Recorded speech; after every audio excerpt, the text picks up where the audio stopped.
খুন, ধর্ষণ, চুরি ডাকাতি, সন্ত্রাস, অবৈধভাবে কাউকে রক্তের সম্পর্কে ভাই বোন হিসেবে চালিয়ে দেওয়া, নিজ সন্তানকে অস্বীকার করা ইত্যাদি অপরাধ প্রতিনিয়ত সংঘটিত হয়েই চলেছে। কিছু কিছু ক্ষেত্রে অপরাধীরা হাতে নাতে ধরা পড়ছে, আবার কেউ রয়ে যাচ্ছে ধরাছোঁয়ার বাইরে। অপরাধী শনাক্তকরণের জন্য অনেক আগে থেকেই বিভিন্ন দেশ ও সমাজ বিভিন্ন ধরনের পদ্ধতি প্রয়োগ করে আসছে। তবে অপরাধীরা নতুন নতুন কৌশল উদ্ভাবনের কারণে সনাতন পদ্ধতিগুলো প্রায় অকেজো হয়ে পড়েছে। এই জন্য অপরাধী শনাক্তকরণ পদ্ধতিও প্রতিনিয়তই পরিবর্তিত হচ্ছে। অপরাধী শনাক্তকরণের আধুনিক পদ্ধতিগুলোর মধ্যে অন্যতম প্রযুক্তি হচ্ছে ফিঙ্গারপ্রিন্ট।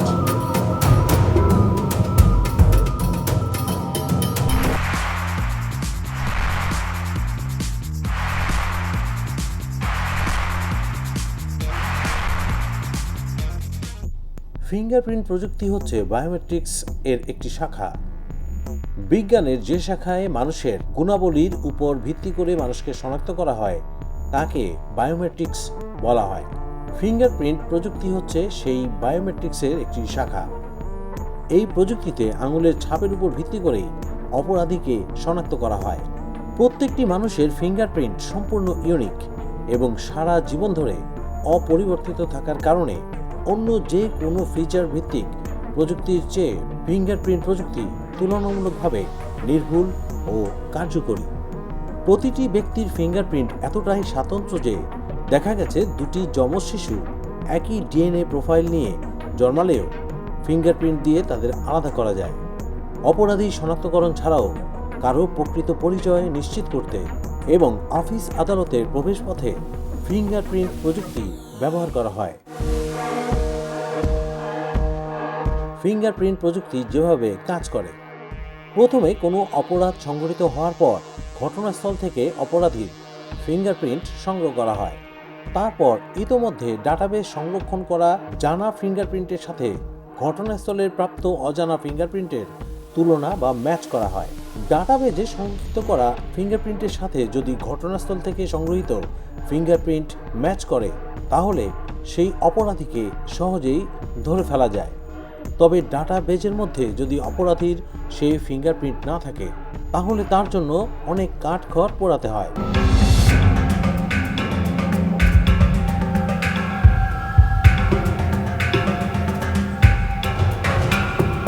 বর্তমানে সকল দেশেই ফিঙ্গারপ্রিন্ট সংরক্ষিত, যেমন আমাদের দেশের জাতীয় পরিচয়পত্রে দেয়া ফিঙ্গারপ্রিন্ট অথবা বিভিন্ন প্রতিষ্ঠানের মোবাইল কোম্পানির সিম ব্যবহারের ক্ষেত্রে দেয়া সেই ফিঙ্গারপ্রিন্ট।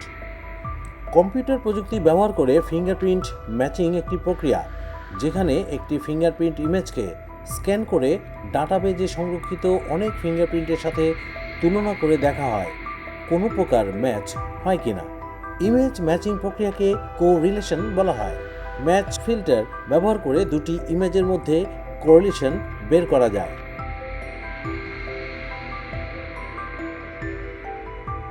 এই মহা তাৎপর্যপূর্ণ আবিষ্কারের কৃতিত্বকার জানেন? তিনি একজন বাঙালি, নাম কাজী আজিজুল হক। এই বাঙালির আবিষ্কৃত পদ্ধতি আজ গোটা বিশ্বে স্বীকৃত, সমাদৃত। তবে এই আবিষ্কারের ইতিহাসের সঙ্গে জড়িত রয়েছে এক বঞ্চনা। চলুন জেনে নেই সেই ইতিহাস।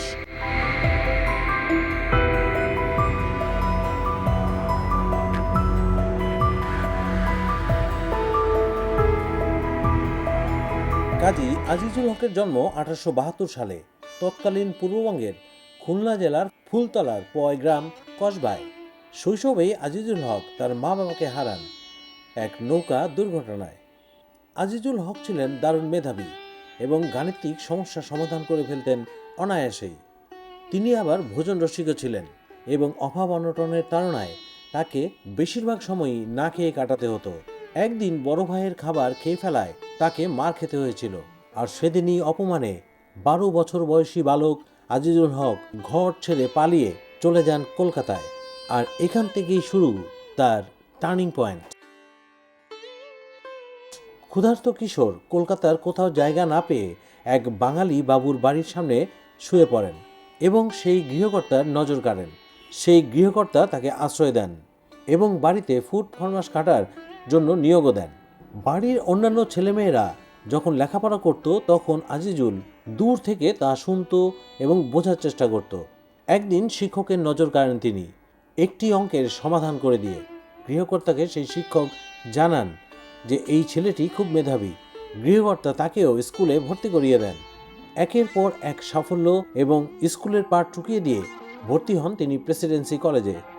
সেখানে গিয়ে গণিত ও বিজ্ঞানে দারুণ ফল করেন এবং প্রিন্সিপাল ও অধ্যাপকদের প্রিয় পাত্রে পরিণত হন তিনি।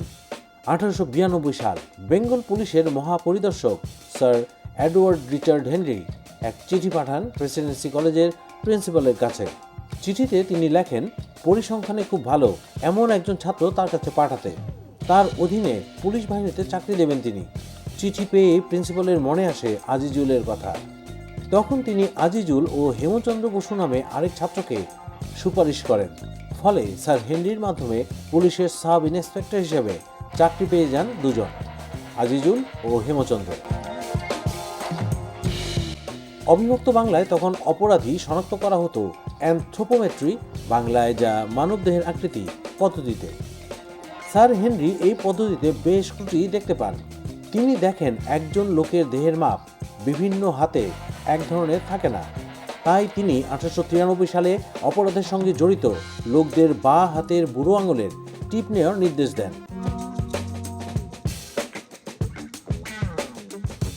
এর বছর তিনেক পর তিনি আবার পরিবর্তন করেন এবং প্রত্যেক অপরাধীর 2 হাতের 10 আঙুলের ছাপ নেওয়া বাধ্যতামূলক করেন। কিন্তু সমস্যা দেখা দেয় আঙুলের ছাপ নেওয়া এসব কাগজপত্র ফাইলভুক্ত করা নিয়ে। এই কাজের জন্যই মূলত লোক দরকার ছিল তার। আর তাই তিনি এই ফিঙ্গারপ্রিন্টের হেনরি ক্লাসিফিকেশন সিস্টেম তৈরি করার ভার দিয়েছিলেন এই দুজনের উপর। গণিতপ্রিয় আজিজুল ও হেমচন্দ্র মহানন্দে লেগে গেলেন সেই কাজে। কাজ শুরু হলো কলকাতার রাইটার্স বিল্ডিংয়ে।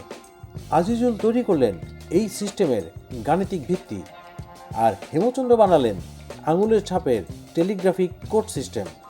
নিজের তৈরি বিশেষ এক গাণিতিক ফর্মুলার উপর ভিত্তি করে আজিজুল 32টি শাড়ি বানান। তারপর ওই 32 শাড়িতে বানান 1024টি খোপ। এসব খোপই তিনি গড়ে তুললেন 7000 আঙুলের ছাপের বিশাল সংগ্রহ। এতে অনেকটাই সহজ হয়ে যায় লাখ লাখ আঙুলের ছাপের শ্রেণীবিন্যাস করার কাজ। আজিজুল, হেমচন্দ্র এবং হেনরির গবেষণা অপরাধ বিজ্ঞানে বিপ্লব এনে দেয়। বর্তমানে বায়োমেট্রিক সিস্টেম তৈরিতেও বড় ভূমিকা রেখেছে হেনরি ক্লাসিফিকেশন।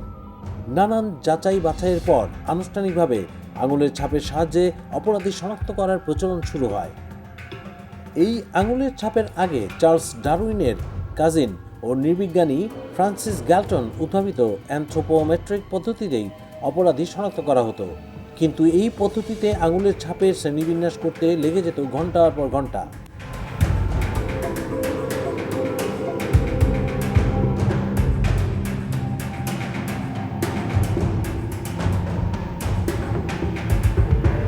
কিন্তু আজিজুল হকের সাব ক্লাসিফিকেশন বা শ্রেণীবিন্যাসকরণ পদ্ধতির দৌলতে মাত্র 1 ঘন্টাতেই সে কাজ সম্ভব হয়ে যায়। এই কাজটির পুরো কৃতিত্ব নিজের পকেটে পুরে নিলেন স্যার হেনরি। এই পদ্ধতির নাম দেওয়া হলো হেনরি সিস্টেম। অনেকেই অবশ্য বলেন যে এই পদ্ধতির মূল ধারণা যেহেতু স্যার হেনরির মাথা থেকে এসেছে, তাই সিংহভাগ কৃতিত্বের দাবিদারও তিনি। কিন্তু এই কাজের উদ্ভাবনী চিন্তার পরিচয় দিয়ে মূল পরিশ্রম করেছেন আজিজুল ও হেমচন্দ্র, এ কথাও তো সত্য। অথচ স্যার হেনরি তার classification and uses of fingerprints বইয়ে বেমালুম চেপে যান এই দুজনের নাম। হেনরি সিস্টেম গড়ে তোলার অল্প কদিন পরেই কলকাতায় স্থাপিত হয় বিশ্বের প্রথম ফিঙ্গারপ্রিন্ট ব্যুরো। এই সংস্থা প্রতিষ্ঠা হওয়ার পর সারা বিশ্বে ছড়িয়ে পড়ে এবং গড়ে তোলা হয় এ ধরনের আরও প্রতিষ্ঠান। এখন বিশ্বের সব দেশেই ফিঙ্গারপ্রিন্ট ব্যুরো আছে। এই সকল প্রতিষ্ঠানে আজও আজিজুল হকের আবিষ্কৃত আঙুলের ছাপের শ্রেণীবিন্যাসকরণ পদ্ধতি অনুসরণ করা হয়। কারেন্ট সায়েন্স সাময়িকীর 2005 সালের 10 জানুয়ারি সংখ্যায় জিএস সোধি ও Jasjit Kaur the forgotten Indian pioneers and fingerprint science নামে একটি নিবন্ধ লেখেন। ওই নিবন্ধে তারা হাতের ছাপ শ্রেণীবিন্যাসকরণে আজিজুল হকের অবদানের কথা অকুণ্ঠ চিত্তে স্বীকার করেন। এই নিবন্ধ থেকে আরও জানা যায় আজিজুল হক তার কাজের স্বীকৃতি চেয়ে আবেদন করেছিলেন, কিন্তু তার আবেদন কার্য করা হয়নি। স্যার হেনরি যতদিন ভারতে ছিলেন ততদিন এ ব্যাপারে কথা বলার সুযোগ তাকে দেওয়া হয়নি। তবে স্যার হেনরি বোধহয় পরে বিবেকের দংশন থেকেই 1926 সালের ইন্ডিয়া অফিসের তখনকার সেক্রেটারি জেনারেলকে একটি চিঠি লেখেন এবং জানিয়ে যান, আমি স্পষ্ট করতে চাই যে আমার মতে শ্রেণী বিন্যাসকরণ ফিঙ্গারপ্রিন্ট পদ্ধতিকে নিখুঁত করার ক্ষেত্রে সবচেয়ে বেশি অবদান রেখেছেন আমার কর্মচারীদের মধ্যে আজিজুল হক। আনুষ্ঠানিক স্বীকৃতি না দিলেও অসামান্য কাজের খানিকটা পুরস্কার আজিজুল পেয়ে গেলেন। ব্রিটিশ সরকারের তরফ থেকে তাকে খান বাহাদুর উপহার দেওয়া হয়, সেই সঙ্গে দেওয়া হয় 5,000 টাকা এবং ছোটোখাটো একটি জায়গির। আর চাকরিতে পদোন্নতি পেয়ে হয়েছিলেন পুলিশের এসপি। পাশাপাশি হেমচন্দ্রও পান রায় বাহাদুর উপাধি এবং 5,000 টাকা অর্থ পুরস্কার। আজিজুল হকের জীবনের শেষ দিনগুলো কেটেছে অবিভক্ত ভারতের চম্পারণে, বর্তমান বিহার রাজ্যের উত্তর চম্পারণ জেলায়। তিনি সেখানেই 1935 সালে মৃত্যুবরণ করেন। বর্তমানে তার উত্তরসূরিরা বাংলাদেশ, পাকিস্তান, যুক্তরাজ্য, অস্ট্রেলিয়া, যুক্তরাষ্ট্র ও কানাডায় ছড়িয়ে ছিটিয়ে আছেন। আমরা বাঙালিরা আজিজুল হক হেমচন্দ্রকে ভুলে গেছি, কিন্তু ইতিহাসবিদ ও গবেষকদের কাছে তারা দুজনেই পরম সম্মানিত। এই দুজনের সম্মানে ব্রিটেনের ফিঙ্গারপ্রিন্ট ডিভিশনে প্রচলিত হয়েছে হক অ্যান্ড বোস অ্যাওয়ার্ড নামে একটি পুরস্কার। এই পুরস্কারের মাধ্যমে আঙুলের ছাপ নিয়ে উদ্ভাবনী কাজ করা ব্যক্তিদের স্বীকৃতি দেওয়া হয় আজও। আশা করি ভিডিওটি ভালোভাবেই উপভোগ করেছেন। লাইক বোতামটি চাপুন এবং এ ধরনের আরও তথ্যপূর্ণ ভিডিও পাওয়ার জন্য আমার চ্যানেলটি সাবস্ক্রাইব করুন।